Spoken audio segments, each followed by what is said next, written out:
Please do like share and subscribe. और good evening friends, आज की अपडेट कुछ इस प्रकार से है। हाल ही में रूस के राष्ट्रपति व्लादिमीर पुतिन ने चीन का 2 दिवसीय दौरा किया। इसके बाद ताइवान के विदेश मंत्री जोसेफ वू का कहना है कि रूस और चीन अपनी प्रादेशिक पहुंच को बढ़ाने के लिए एक दूसरे की मदद कर रहे हैं। उन्होंने कहा कि लोकतांत्रिक देशों को इसका विरोध करना चाहिए क्योंकि चीन और रूस की विस्तारवादी नीति से अन्य देशों के अधिकारों और संप्रभुता को खतरा है। चीन दौरे पर गए थे व्लादिमीर पुतिन। रूस के राष्ट्रपति व्लादिमीर पुतिन के चीन के दौरे के बाद ताइवान के विदेश मंत्री जोसेफ वू का यह बयान सामने आया है। बता दें, रूस और यूक्रेन के बीच तनाव चल रहा है। उधर पुतिन और शी जिनपिंग ने पश्चिम के साथ बढ़ते तनाव का बीच अपनी असीमित साझेदारी की पुष्टि की है। लोकतांत्रिक देशों से एकजुट होने की किया आह्वान। जोसेफ वू ने दुनिया के तमाम लोकतांत्रिक देशों को एकजुट होकर यूरोप में चीन और रूस की सैन्य दृढ़ता के खिलाफ एकजुट होने का आह्वान किया है। बता दें कि चीन ने ताइवान के क्षेत्र पर अपना दावा ठोकते हुए हमले की धमकी दी है। उन्होंने कहा कि पुतिन की चीन यात्रा से पता चलता है कि दोनों बड़े देश एक दूसरे के कितने मददगार हैं। उन्होंने आगे कहा कि दोनों ही बड़े देश विस्तारवाद की नीति को बढ़ावा दे रहे हैं। यूक्रेन हारा तो उत्साहित होगा चीन।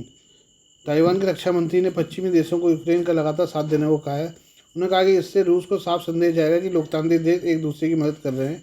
उन्होंने आशंका जताई अगर यूक्रेन हारा तो चीन उत्साहित हो सकता है। इस तरह से चीन भी अपनी ताकत का विस्तार करने के लिए घातक कदम उठा सकता है। आइए अब हम अमेरिका की बात करें। अमेरिका ने गुरुवार को कहा है कि चीन यूरोप और रूस के साथ एक ही समय पर अच्छे संबंध नहीं रख सकता।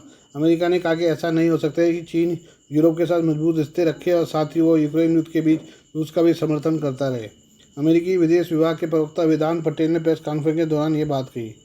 पटेल ने कहा कि people Republic of China Europe और अन्य देशों के साथ मजबूत रिश्ते चाहता है।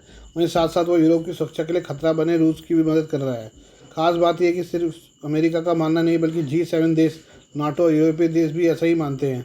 पटेल ने कहा रूस की मदद करके चीन न सिर्फ यूक्रेन की सुरक्षा के लिए खतरे को बढ़ा रहा है बल्कि यह यूरोप की सुरक्षा को भी खतरे में डाल रहा है। बीजिंग यूरोप के साथ तब तक अच्छे रिश्ते नहीं रख सकता जब तक ये सब चलता रहेगा। अमेरिका का यह बयान ऐसे वक्त सामने आया जब रूस के राष्ट्रपति व्लादिमीर पुतिन रूस दौरे पर हैं। पुतिन रूस के 5वीं बार राष्ट्रपति बनने के बाद अपने पहले विदेश दौरे पर चीन पहुंचे। अब पुतिन ने चीन के राष्ट्रपति शी जिनपिंग से मुलाकात की।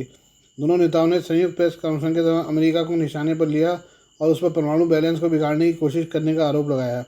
दोनों नेताओं ने रूस चीन के बीच रक्षा साझेदारी बढ़ाने पर भी सहमति जताई। जिनपिंग ने कहा कि हम यूक्रेन जंग को राजनीतिक समझौते के तहत सुलझाने के पक्ष में हैं। रूस और चीन की दोस्ती दुनिया में चल रही वर्चस्व की लड़ाई के बीच स्थिरता लाने का काम करती है। अब हम बात करें तुर्की की। तुर्की के राष्ट्रपति रेसेप तैयब अर्दोगन ने बुधवार को इसराइल से बड़े खतरे का दावा किया है। उन्होंने कहा कि इसराइल अगर हमास को हराने में कामयाब हो गया तो उसका अगला निशाना तुर्की पर होगा। राजधानी अंकारा में तुर्की की संसद को संबोधित करते हुए अर्दोगन ने कहा कि अगर इसराइल को नहीं रोका गया तो वह अंततः उन पर भी अपनी निगाहें जमा लेगा। 7 अक्टूबर को इसराइल पर हमास ने हमला किया था। इस हमले में इसराइल के लगभग 1200 लोगों की मौत हुई थी। जवाबी कार्रवाई में इसराइल ने गाज़ा पट्टी में हमास के खिलाफ ऑपरेशन शुरू किया। एर्दोगन कई बार हमास के लिए समर्थन व्यक्त कर चुके हैं। हमास को इसराइल, अमेरिका, यूरोपीय यूनियन समेत कई देश एक आतंकी संगठन मानते हैं, लेकिन एर्दोगन इसे बार बार खारिज कर उसे स्वतंत्रता सेनानियों का संगठन कहते हैं। एर्दोगन ने कहा ऐसा मत सोचो कि इसराइल गाज़ा में रुक जाएगा। जब तक इसे रोका नहीं जाता यह दुष्ट और आतंकी देश देर सवेरे अनातोलिया पर अपनी नजरें जमा लेगा। एर्दोगन ने आगे कहा है हम हमास के साथ खड़े रहेंगे जो अपनी ज़मीन की आज़ादी के लिए लड़ता है और अनातोलिया की रक्षा करता है। इसराइल की ओर से बयान तब आया जब तुर्की और इसराइल के संबंधों में गिरावट आई है। तुर्की ने मानवीय सहायता के निर्बाध प्रवाह और युद्ध विराम की मांग को लेकर इसराइल के साथ व्यापार को बंद कर दिया है। तुर्की नाटो का सदस्य ऐसे में एर्दोगन के बयान के बावजूद इस बात की संभावना कम है कि इसराइल तुर्की पर हमला करेगा। एर्दोगन ने कहा इसराइल उन 35,000 फिलिस्तीनियों की हत्या और 85,000 लोगों को घायल करने का जवाब देगा। हम उनकी मदद करेंगे। उन्होंने सोमवार को कहा था कि हमास के 1,000 से ज़्यादा सदस्यों का तुर्की के अस्पतालों में इलाज चल रहा है। एर्दोगन ने आगे कहा कि किसी को हमसे यह उम्मीद नहीं रखनी चाहिए कि हम अपने शब्दों में नरमी लाएंगे। वे इसराइल उतने ही खराब है जितने वे बर्बर हैं। उन्होंने लोगों को सबसे घातक हथियारों, भूख और प्यास से मार डाला। उन्होंने लोगों को उनके घरों से बाहर निकाला। एर्दोगन ने इस्तांबुल में हमास नेता इस्माइल हानिये से भी मुलाकात की, जिसके बाद उन्होंने फिलिस्तीनियों को इसराइल के खिलाफ एकजुट होने के लिए प्रोत्साहित किया। युद्ध की शुरुआत के बाद से एर्दोगन इसराइल के खिलाफ मुखर रहे हैं। इसराइल की तुलना में नाजियों और नेतन्याहू को हिटलर से कर चुके हैं। भारत ने गाज़ा युद्ध में फंसे इसराइल को हथियार भेजे हैं।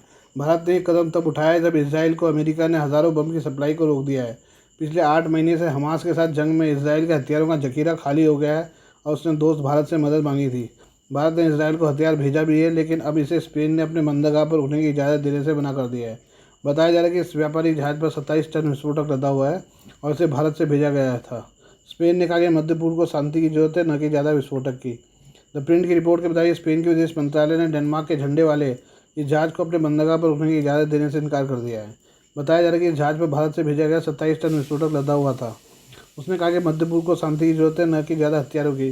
स्पेन के विदेश मंत्री जोसे मैनुएल अल्ब्रेस ने कहा कि ऐसा पहली बार है जब हमने ये किया है, क्योंकि ऐसा पहली बार हुआ है जब हमने पाया कि एक जहाज़ हथियारों की खेप लेकर इसराइल जा रहा है और वह स्पेन के बंदरगाह पर रुकने की इजाज़त चाह रहा है। इस जहाज़ का नाम मरीने डेनिका है। उसने कार्टेगाना में 21 मई को रुकने की इजाज़त मांगी थी। दरअसल ये जहाज़ भारत से इसराइल की यात्रा कर रहा है और इतनी लंबी यात्रा के दौरान उसे जरूरी सामान फिर से भरना है। स्पेन के विदेश मंत्री ने कहा कि हमने इस शिप की पहचान कर ली है और हमने उसे अपने यहाँ रुकने की अनुमति देने से इनकार कर दिया है। मैं आपको कह सकता हूँ कि ये किसी भी ऐसे जहाज़ के लिए प्रति हमारी सतत नीति है जो इसराइल के लिए हथियार या उससे जुड़ा सामान लेकर जा रहा है, हमारे बंदरगाह पर रुकना चाहता है। एल पैलेस अखबार के मुताबिक डेनमार्क के झंडे वाला जहाज़ 27 टन विस्फोटक लेकर भारत के चेन्नई बंदरगाह से इसराइल के हाइफा बंदरगाह जा रहा था। बता दें कि चेन्नई भारत का एक प्रमुख बंदरगाह है जहाँ से भारत विस्फोटकों का निर्यात और आयात करता है। इस पूरे मामले में स्पेनी विदेश मंत्री ने यह भी कहा कि विदेश मंत्रालय सतत तरीके से इस तरह के पोर्ट कॉल को खारिज करेगा।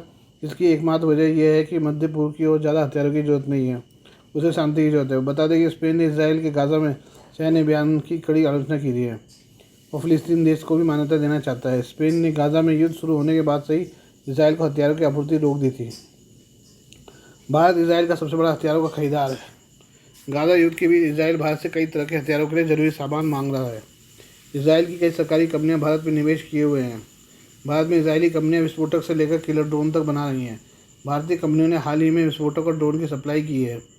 इसराइल को संकट की घड़ी में ठीक उसी तरह से भारत मदद कर रहा है जैसे कारगिल युद्ध के समय इसराइल ने भारत की खुलकर मदद की थी और गाइडेड बम की सप्लाई की थी। इन बमों की मदद से भारतीय सेना ने पाकिस्तानी सैनिकों के ठिकानों को तबाह किया था। भारतीय रक्षा सूत्रों का कहना है कि इसराइल को विस्फोटक देकर भारत ने किसी भी अंतर्राष्ट्रीय नियम का उल्लंघन नहीं किया है। आइए हम बात करते हैं स्वाति मालीवाल की, जो आम आदमी पार्टी की नेता हैं। आम आदमी पार्टी के सांसद स्वाति मालीवाल ने मुख्यमंत्री अरविंद केजरीवाल के सहयोगी विभव कुमार पर लगे कथित मारपीट के आरोपों को पार्टी द्वारा निराधार बताकर खारिज किए जाने पर शुक्रवार को निशाना साधते हुए कहा कि एक गुंडे के दबाव में झुकी आप अब उनके चरित्र पर सवाल उठा रही है। मालीवाल ने कहा कि पार्टी ने कुमार द्वारा उनके साथ मारपीट किए जाने का स्वीकार कर लिया था, लेकिन 2 दिन बाद यू टर्न ले लिया। आप नेता आतिशी के संवाददाताओं को संबोधित करने के बाद मालीवाल ने यह टिप्पणी की है। आतिशी ने कहा था कि केजरीवाल को फंसाने के लिए भारतीय जनता पार्टी ने मारपीट के मामले की साजिश रची है। उन्होंने कहा कि इस साजिश का चेहरा मालीवाल है और कुमार पर उनके द्वारा लगाए गए आरोप निराधार हैं। मालीवाल ने एक्स पर एक पोस्ट में कहा, पार्टी में कल के आए नेताओं से 20 साल पुरानी कार्यकर्ता को भाजपा का एजेंट बता दिया। 2 दिन पहले पार्टी ने सब सच कबूल किया था और आज यू टर्न ले लिया। आप नेता और सांसद संजय सिंह ने मंगलवार को कहा था कि मालीवाल के साथ हुई घटना घोर निंदनीय है। उन्होंने दावा किया था कि कुमार ने मालीवाल के साथ दुर्व्यवहार किया है। मालीवाल ने कुमार का नाम लिए बिना कहा, ये गुंडा पार्टी को धमका रहा है कि मैं गिरफ्तार हुआ तो सारे राज खोलूंगा, इसलिए ही लखनऊ से लेकर हर जगह शरण में घूम रहा है। उन्होंने कहा आज उसके जवाब में पार्टी ने हार मान ली और एक गुंडे को बचाने के लिए पूरी पार्टी से मेरे चरित्र पर सवाल उठाए गए। कोई बात नहीं, पूरे देश की महिलाओं के लिए अकेली ही लड़ती आई हूँ, अपने लिए भी लड़ूंगी। जमकर चरित्र हनन करो, वक्त आने पर सब सच सामने आएगा। दिल्ली पुलिस ने मुख्यमंत्री के आधिकारिक आवास पर मालीवाल के साथ कथित तौर पर मारपीट करने के आरोप में कुमार के खिलाफ प्राथमिकी दर्ज की है।